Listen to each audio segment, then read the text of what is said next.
ইন্না লিল্লাহি ওয়া ইন্না ইলাইহি রাজিউন।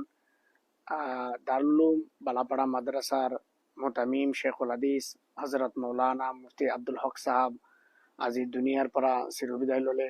আল্লাহ সুবহানাহু ওয়া তাআলা তেখেতক মাফ কৰক। তেখেতৰ লগত মোৰ বহুদিন এটা সম্পৰ্ক। যেতিয়াই মই অসমত যাওঁ তেখেতে দাৰুল বালাপাড়া মাদ্ৰাসাত মোক ইনভাইট দিয়ে, বা কেইদিনমান আগতেও আপোনাৰ টেলিফোনত আলোচনা হৈছে তেখেতৰ লগত। তেখেতে বহুত দিন ধৰি বেমাৰতো আছিলে, আৰু তেখেতে এজন প্ৰখ্যাত আলিম দিন।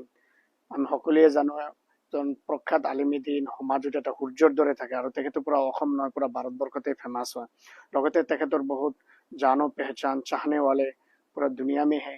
আপোনাৰ লণ্ডনতো আছে, কানাডাতো আছে, সাউথ আফ্ৰিকাতো আছে, মিডল ইষ্টতো আছে তেখেতৰ বহুত।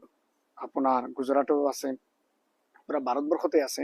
চ' সেইকাৰণে তেখেতে বহুত সামাজিক এক্টিভিটিজ প্লাছ দিনী ইছলামৰ যি কাম কৰি থৈ গৈছে, শলাগ ল'বলগীয়া। আল্লাহ সুবহানাহু ওয়া তাআলা তেখেতক মাগফিৰাত দান কৰক, মাফ কৰক, আৰু তেখেতৰ ফেমিলিসকল, তেখেতৰ ফেমিলিৰ ল'ৰা ছোৱালী সকলোকে সবৰে জমিল আতা দান কৰক।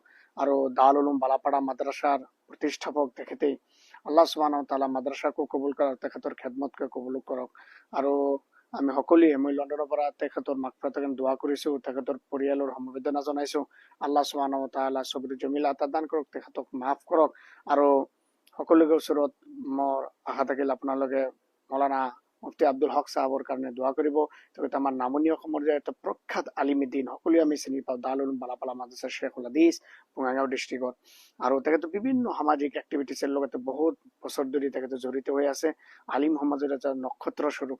আল্লাহ সুবহানাহু ওয়া তাআলা তেখেতক মাফ কৰক। দুনিয়াৰ পৰা ৰিয়েলি বহুত এজন ডাঙৰ আলিম গুচি গ'ল। আল্লাহ সুবহানাহু ওয়া তাআলা আৰু দুনিয়াৰ বুকুত এনেকৈ ডাঙৰ ডাঙৰ আলিম আল্লাহ পয়দা কৰি দিয়ক, দিন ইছলামৰ খেদমত কৰাৰ তৌফিক দান কৰক।